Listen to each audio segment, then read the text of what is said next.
Hello,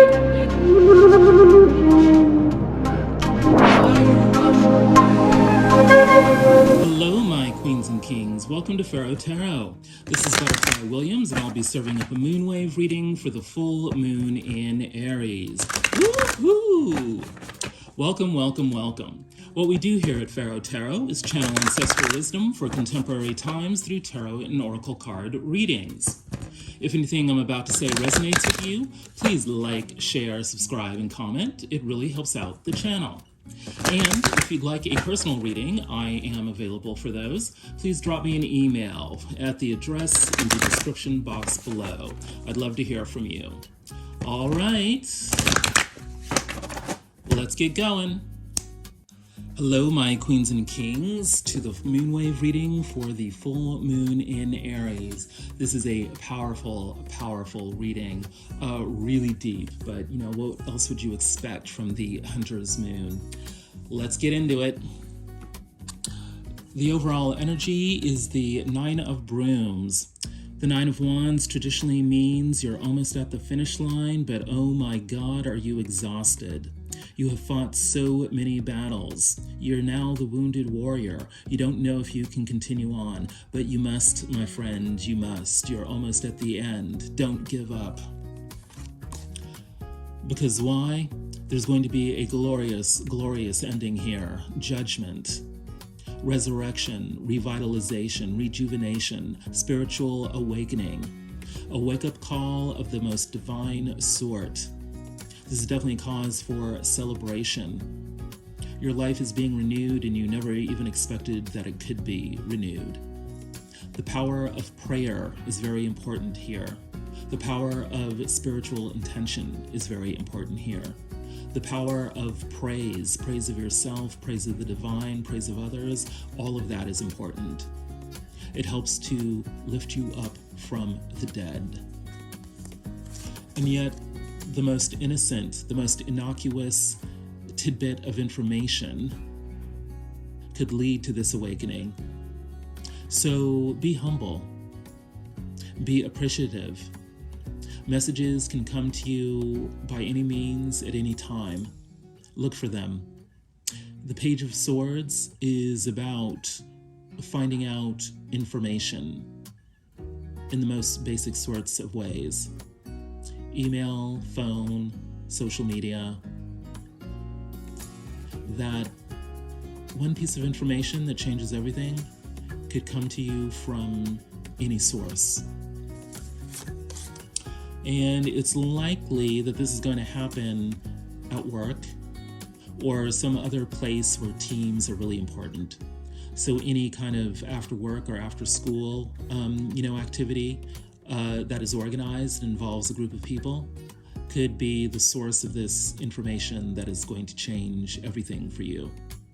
So be willing to make small talk. Be willing to do a little bit of gossip. Be willing to give up a little bit of information yourself in order to get a little bit of information from other people. Especially if it's at work, if it's at, church or temple, synagogue, whatever it is that you do, your coven. Finding out information from other people in a team setting is going to help you get past that finish line. And what's the collective advice? The Knight of Brooms. Whatever it is that you do it passionately. Do only what totally lights you up within. Put your maximum amount of energy into it. Go full out. Be happy when you do it. The Knight of Brooms is associated with being a player. So don't make any long-term commitments as passionate as you may want to be. There's nothing wrong with being sexy. There's nothing wrong with flirting. There's nothing wrong with passionate dalliances, so long as you don't make misleading statements. And yet, The long-term potential is there. The Empress is no fly-by-night kind of lady. She too is deeply passionate, but she's also deeply powerful. She is absolutely committed to organizing those around her for social empowerment, social joy, social purpose. The ultimate purpose, of course, is bringing in a new life to this world. From the 5D to the 3D, the incarnation of the soul. The Empress knows how to make this happen on the personal level. She also knows how to make it happen on the social level. Giving birth to joy, doing so in a powerful, widespread fashion. And this is no pie-in-the-sky dream. This is grounded in reality because we have the Emperor showing up here. The Empress is the vision, the Emperor is the manifestation on all levels. This guy has the resources to make sure that the dream becomes real. This guy does not mess around with the partnerships and the alliances that are needed to make it happen. He is the enforcer. He will make sure that it happens. And if someone wants to try to mess with what he's built, he's going to put an end to that.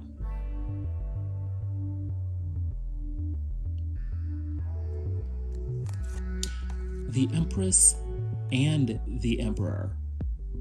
In the context of the Knight of Brooms, which is all about passion, this is the mystical marriage.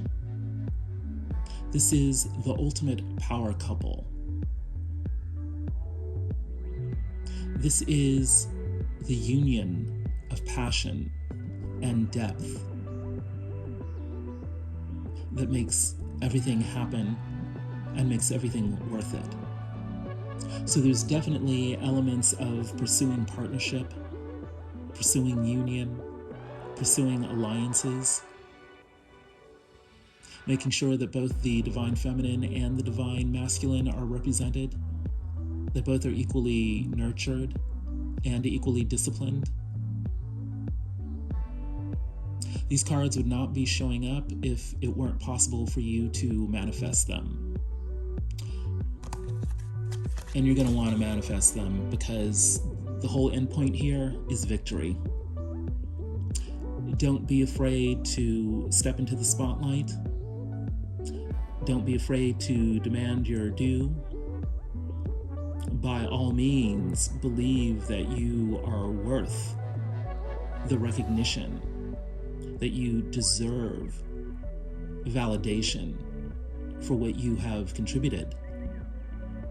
This is a great card to be showing up when we have the Nine of Brooms in the overall energy, because it means that when you cross that finish line, you will be the victor.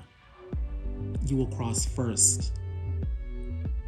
You will get the recognition and the validation that you deserve for having contributed something wonderful to your community.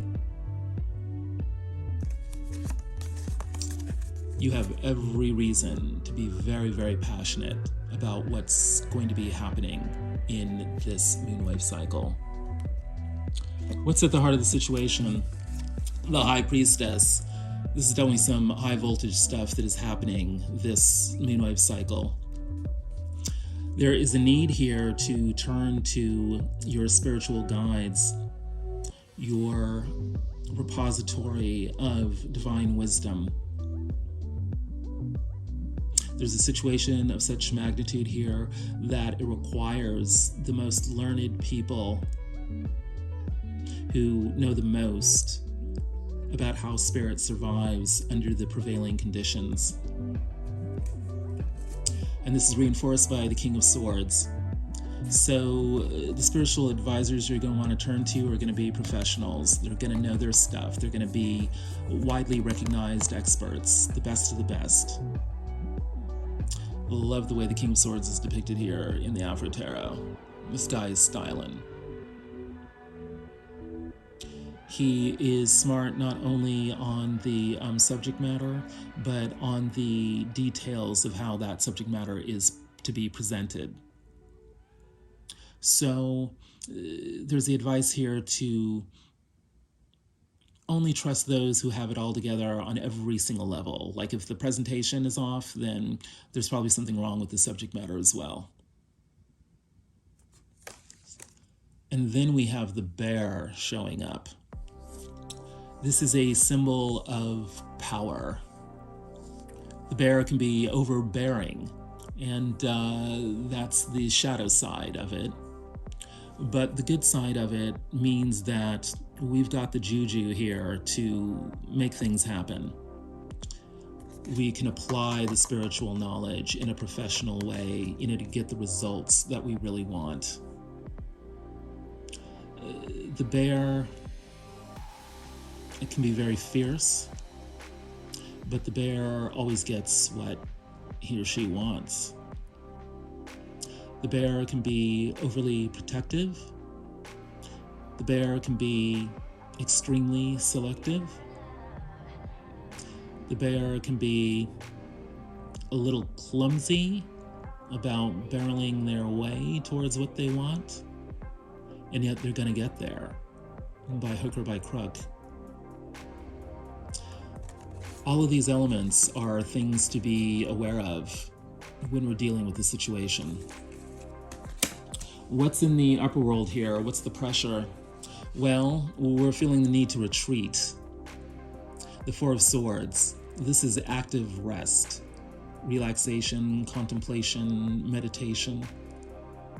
This is about going within or going away in order to reconsider, to fully digest, to fully acknowledge what is going on. It's only by taking the time out to do our proper self-care that we can come to a full acknowledgement and see all the dimensions of what is going on.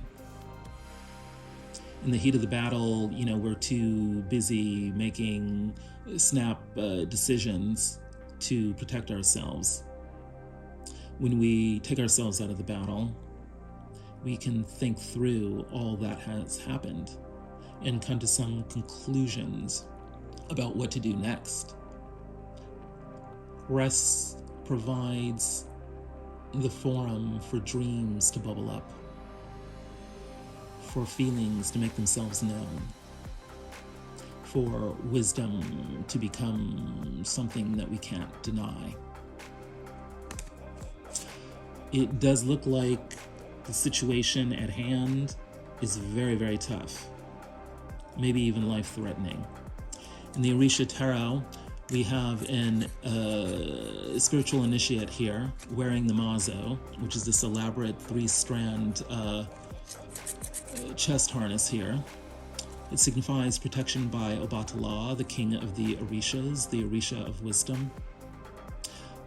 This person faces a situation so severe that she needs to be initiated immediately into a priesthood for one of the Orishas, because she will need that Orisha's full protection to get her through this situation. The thing about it, though, is that the situation is so dire because she hasn't been aware of how her own actions fed into it. Hence, this is the Orisha Tarot's depiction of the hanged man. Being in a situation where your life is turned upside down and yet you don't know why. You're needing to get that big picture perspective because there probably hasn't been enough self-awareness to figure out how one got oneself into this jam in the first place, which is why the rest is needed, which is why the retreat is needed. When a initiate is in this situation, often she'll go, and live with the godmother who's guiding the initiation. because this person really needs to be taken out of the world in order to get that much more protection from the forces that might devour her life.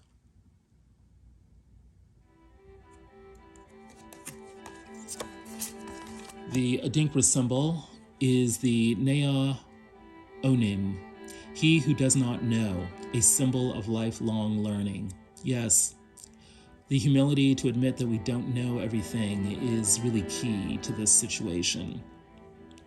It's the starting point from which we begin to learn how our own actions fed into the situation, how we begin to learn the proper steps for making amends, the proper steps for coming into self-awareness, the proper steps for allowing ourselves to open our eyes to fully see what others have been doing around us. Learning in life never ends. Nia Onim, he who does not know. What's the motivation in this situation? The Two of Swords, that makes perfect sense. We're turning to the spiritual advisors because we ourselves are at a loss for how to figure out how to get ourselves out of this jam. So, of course, we're wanting to go into retreat, to give ourselves the time and the space to figure it out. Of course, the Hanged Man is showing up in the upper world because our life is in this suspension because we don't know what's going on. Part of what's going on here is a guardian at the threshold situation, which is another way of saying, it's darkest before dawn. Something great and wonderful is probably right around the corner, but we have to pass a few tests before we can actually access that new reality, that new beginning that we're so desperately wanting. So in the moment, we're feeling stuck, stagnated, we don't know what's going on, we're not getting the information that we needed. Of course, the Page of Swords and Judgment is showing up in the collective energy. We're needing that energy to come through, but it hasn't just yet. So then we're getting the Eight of Swords on top of that. Traditionally, the Eight of Swords means self-sabotage, holding ourselves back through our own limited thinking. Here in the Journey to Egypt tarot, it's a bit different. This is the famous scene in which Cleopatra hides herself in a rug in order to sneak herself past the Roman soldiers who are guarding the secret negotiations between her brother, Ptolemy XIII, and Julius Caesar. While they're plotting to divide up her kingdom, she has other ideas, and so she wants to make sure she gets a seat at that table, but she has to take up means of subterfuge in order to make that happen. So in the Journey to Egypt tarot, the Eight of Swords is about doing what needs to be done to defend your own interests. See, when we let other people decide what's going to happen to us, very often those other people don't invite us in to learn their plans. That's part of the confusion, the stagnation here. We need to figure out a way to put ourselves, at the table, where our fate is being decided. Rhythm. We see here a lyre and a ibis, symbol of Thoth, god of communication.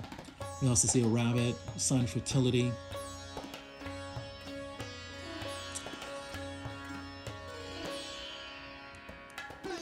Music. Music is a very subversive thing, It's a socially acceptable way of transmitting messages, information, knowledge that might not otherwise be accepted. Here we see Cleopatra penetrating the defenses of the other. Here we see a person trapped in her own defenses. Listening to music, creating music, doing anything with rhythm. Sports very often have rhythm. doing these rhythmical things awakens within us a receptivity to receiving the messages, gaining the knowledge that we need to deliver ourselves from harm. That's the motivation of the situation. What's going on with you directly? Strength. The situation requires poise. Things are being thrown at you. We know that's happening because of the Nine of Brooms and the overall energy. But you're going to act calm, cool, and collected. You've been through so much stuff that by now you know how to not let your inner demons get the best of you. You're not going to lash out. You're not going to start howling, at the moon. You're not just going to break down crying, although there's nothing wrong with crying. But you're going to do the appropriate things at the appropriate moments. Strength is always about self-control. But it's also about beauty and purity. Part of what gets you strength is that you can tell right from wrong, so you know what's appropriate. Part of what's appropriate is tending to your own emotions, perhaps even being playful, with your own emotions. Daughter of Baskets is the Page of Cups. Allowing yourself to receive messages about your emotions.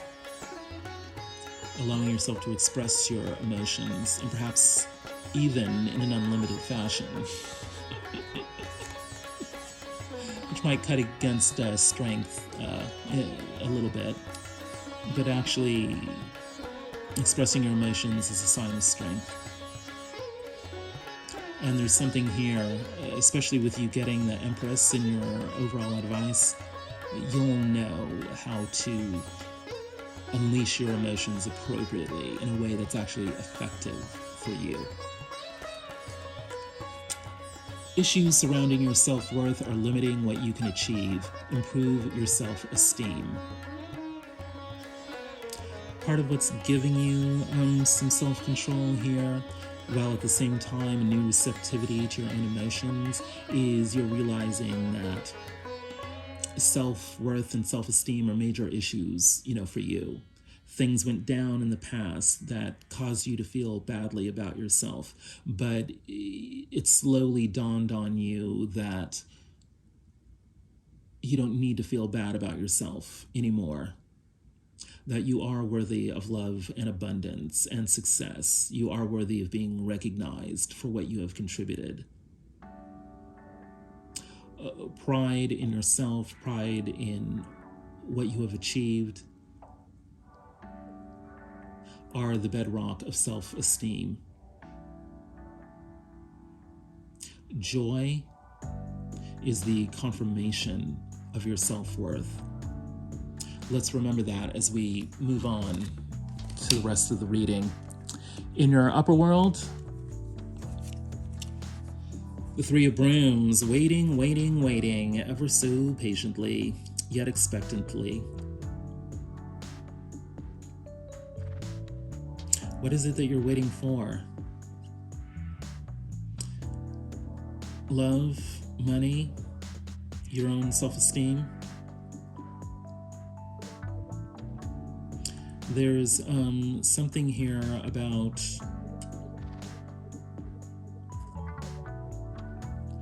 emptiness, and yet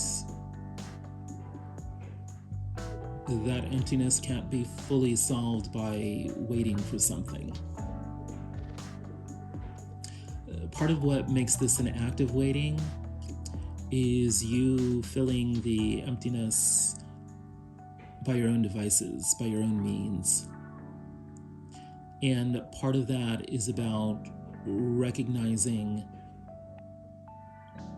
that you don't necessarily need to depend on something else arriving to totally fulfill you.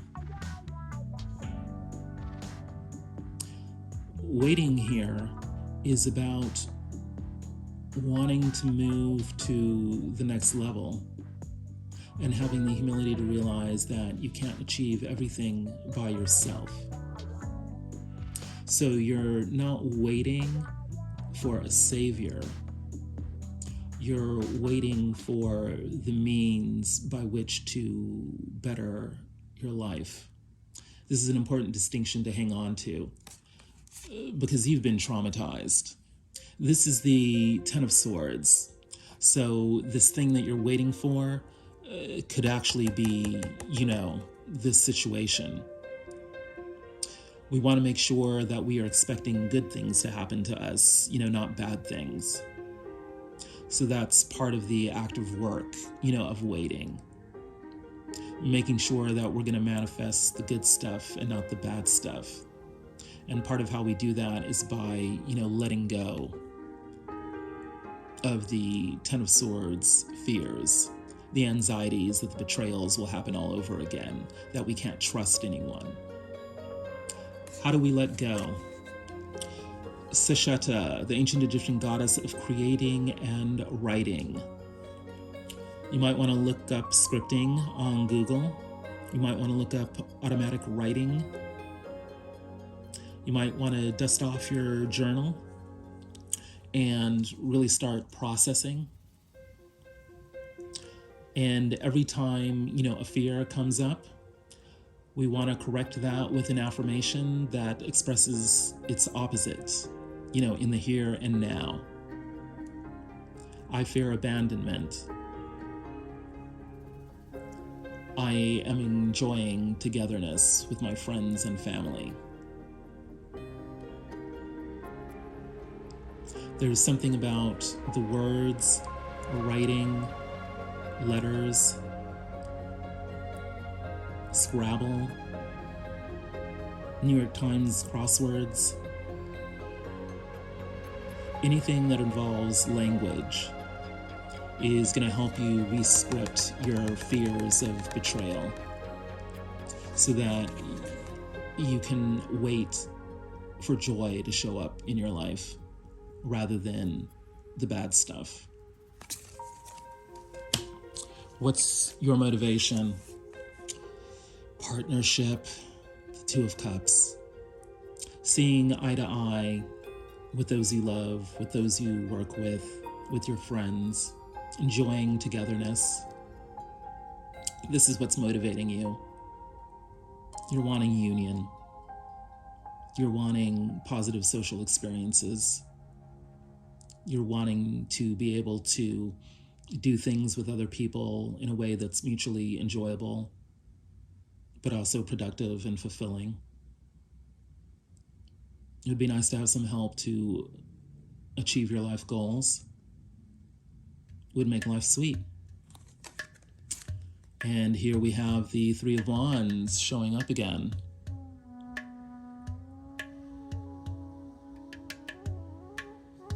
This is a shadow depiction of Nut and Geb, the ancient Egyptian gods of sky and earth, around a purple lotus with three staffs around them. This is about waiting for, earthly fulfillment. The lotus is a flower that grows through mud, extremely beautiful flower that grows under extremely onerous conditions.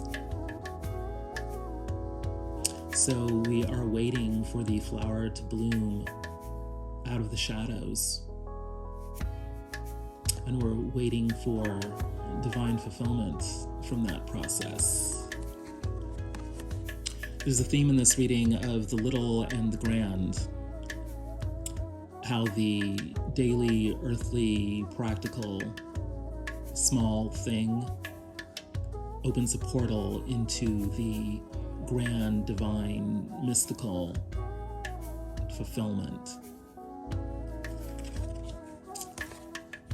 Your power animal for the moonwave cycle is the red jungle fowl. Red's a great color for Aries.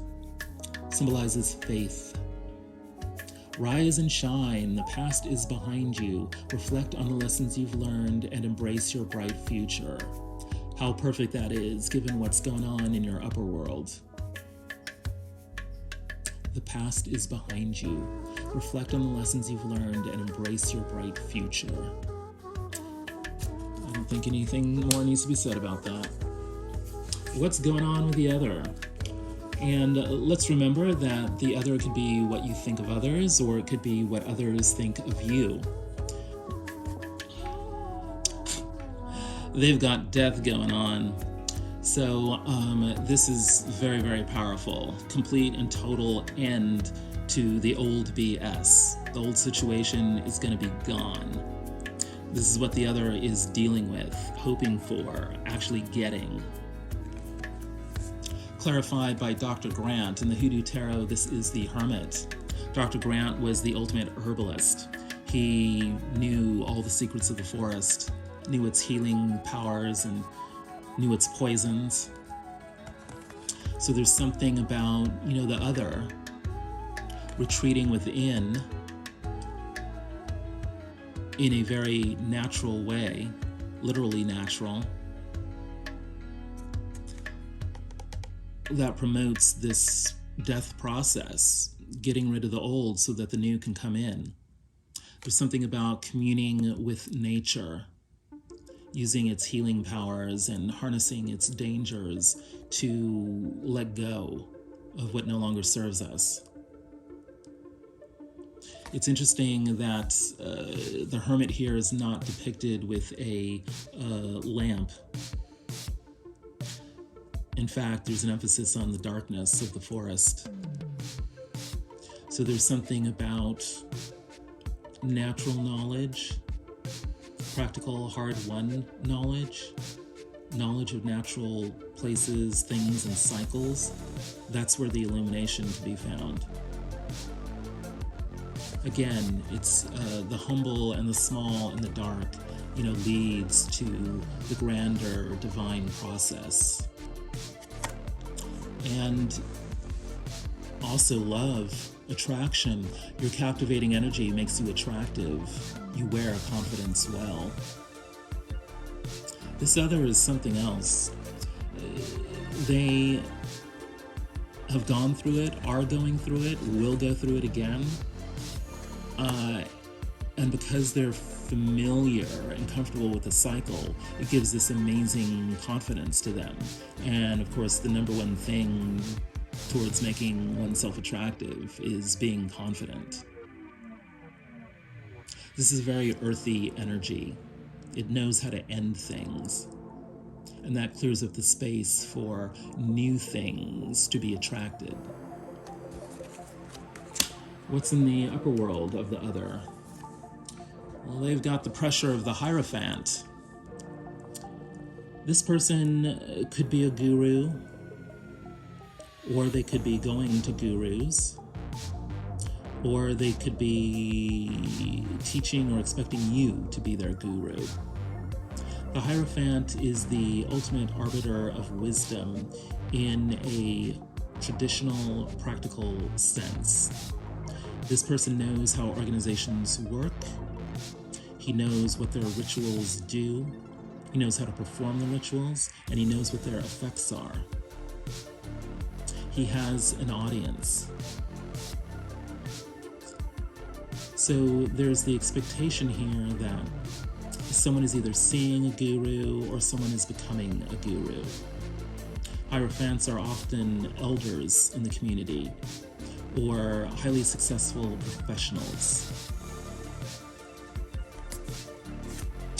And this Hierophant is sending out or receiving messages. They're working very quickly.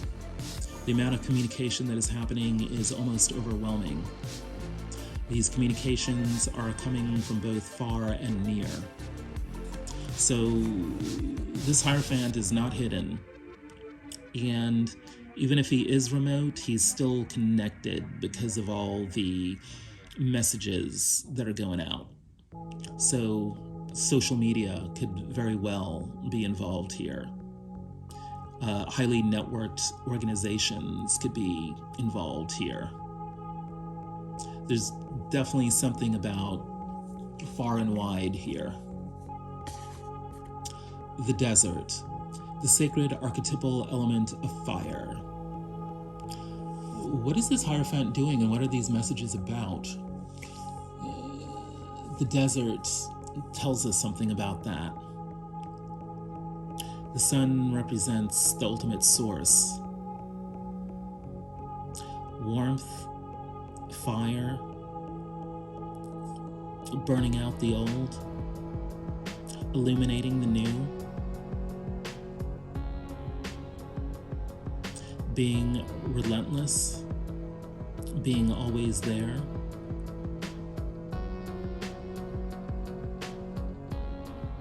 Creating the need for an oasis, being blinded by illusions in the desert, experiencing headaches because we are dehydrated, banishing the coldness,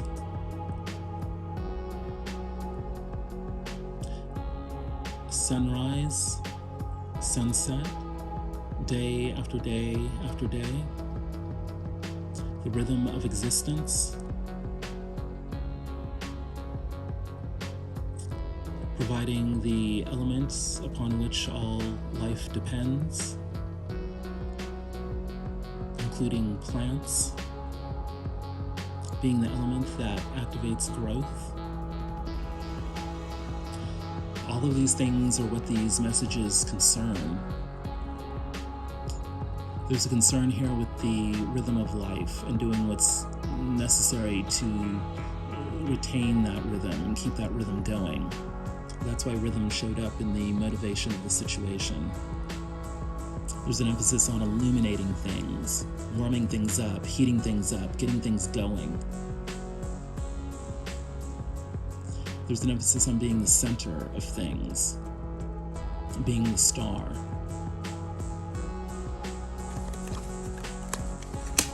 What's the motivation of the other? What was they just talking about? The other wants to heal. The other wants to be recognized. The other wants to get their wishes fulfilled. And they're willing to be vulnerable to make all that stuff happen. They're not going to be arrogant about it, and they're going to know that they actually deserve it.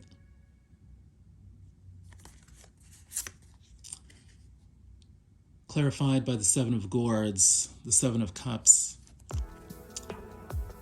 Interesting how all the cups have famous ladies on them over here.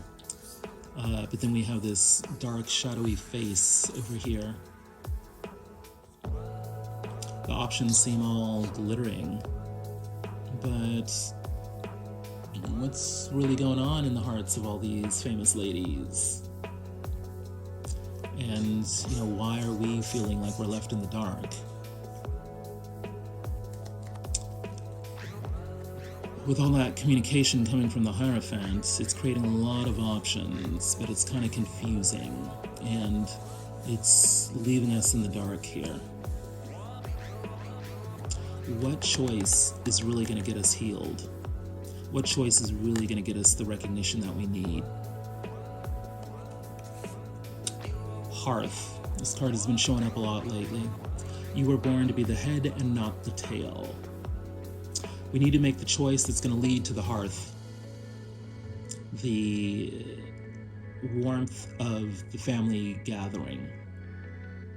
What's going to create a center for us to associate around and with. What's going to warm us up. You were born to be the head and not the tail. What choices are going to make us feel like we should be driving the bus versus what choices are going to make us feel like we need to be sitting at the back of the bus? This card is very much about taking responsibility for your actions, being accountable for what you do and what you say. What choices are going to help us to do that? And then the card is depicted by this symbol of the Empress, a pregnant lady. What choices are pregnant with possibilities and meanings? What choices can help us give birth? What choices are fertile, nurturing, creative?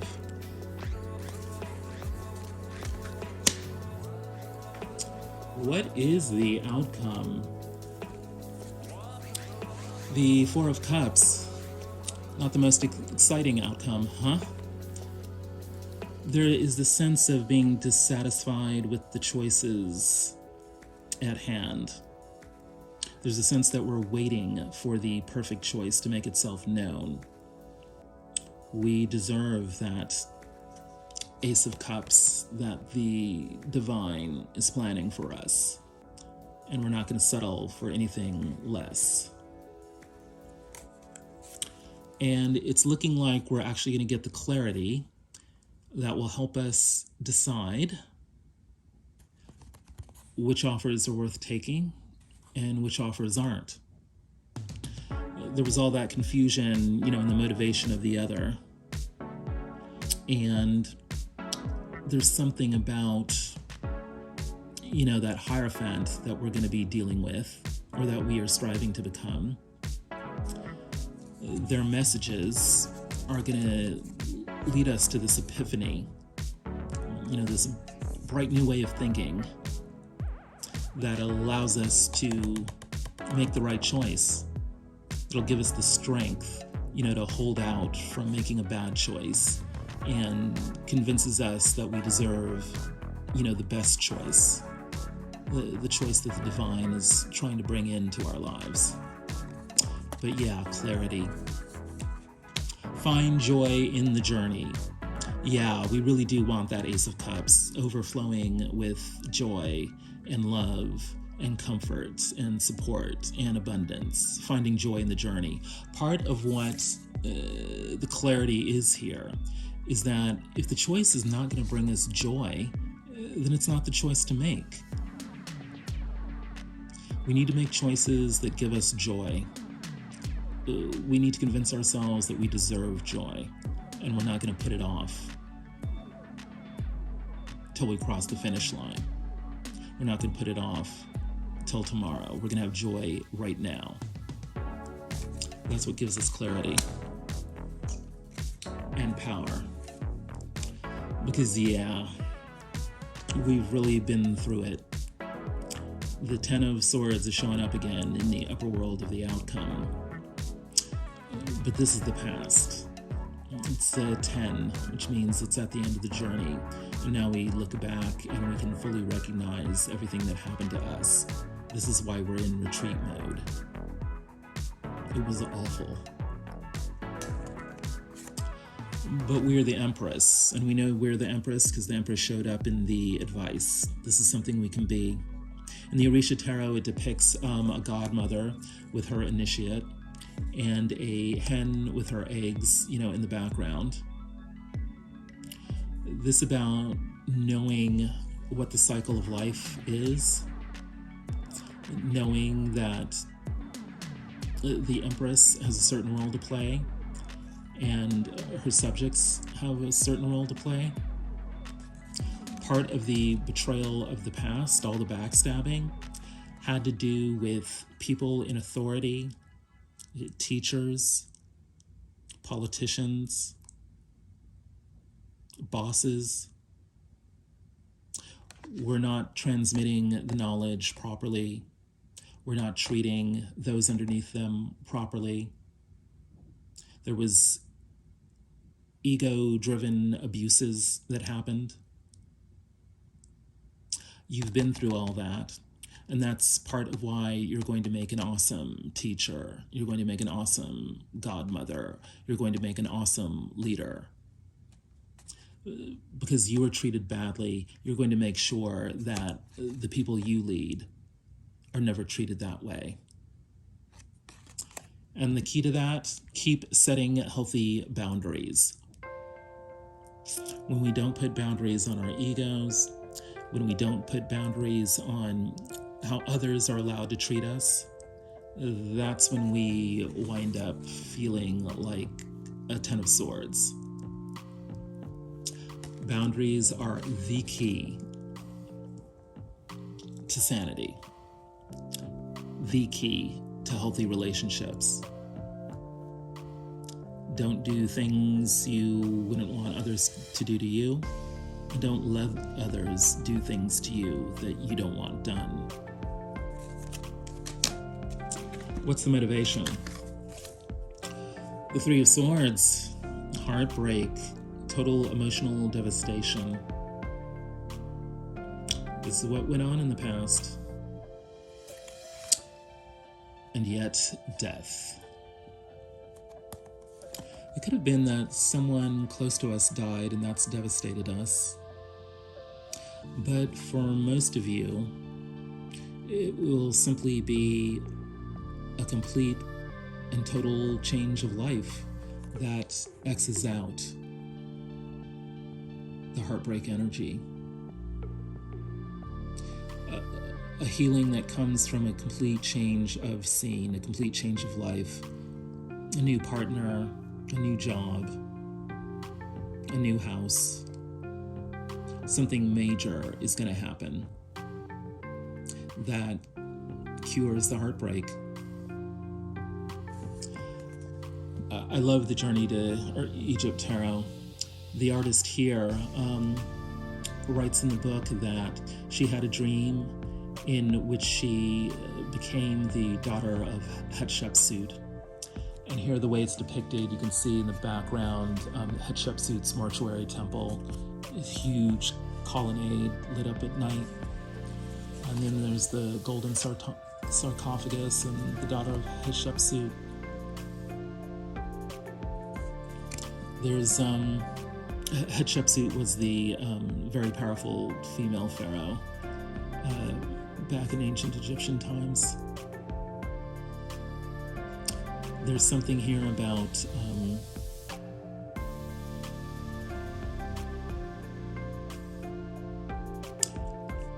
embodying the spirit of death, of seeing the beauty, of letting go, of recognizing the value both of the past life, which yielded its lessons to you, but also appreciating the value of the new beginning and knowing that new beginning is only possible because of the lessons you learned from what you went through in the past. You've earned it, baby. And what have you earned? Joy. Lighten up, find that hidden inner child and have a play date. Laugh, be silly, dance, and sing. It's time to have fun again. Woohoo! Indeed.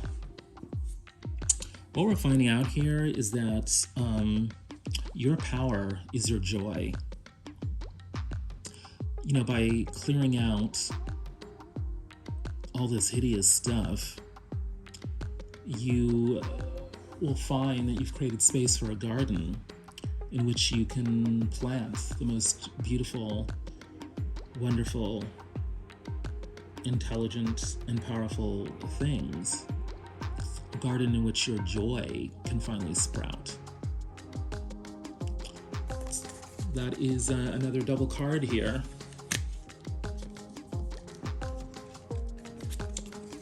Find joy in the journey and let that hidden inner child have a play date. Laugh, be silly, dance, and sing.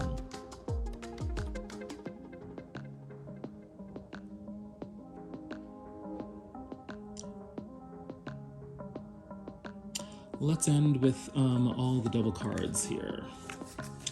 We have joy. We have the Ten of Swords. So, the double cards were the Ten of Swords. Some heavy-duty BS went down in the past. A whole pack of people conspired to stab you in the back and leave you for dead. Naturally, you're waiting for your healing to finally occur. But this is not a passive waiting.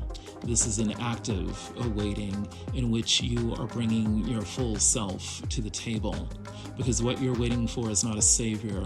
You're waiting for the means by which to move to the next level. And that next level is definitely coming. You are becoming the Empress, a wise, radiant, beautiful, inspiring figure who motivates others to bring their best selves to the project of giving birth to a new world, a new kind of life. And that new life is defined by joy. Your power is your joy. If any of this has resonated with you, please like, share, subscribe, and comment. I'm also available for personal readings, and if you'd like one of those, you can drop me an email in the description box below. Look forward to hearing from you. The ancestors have spoken.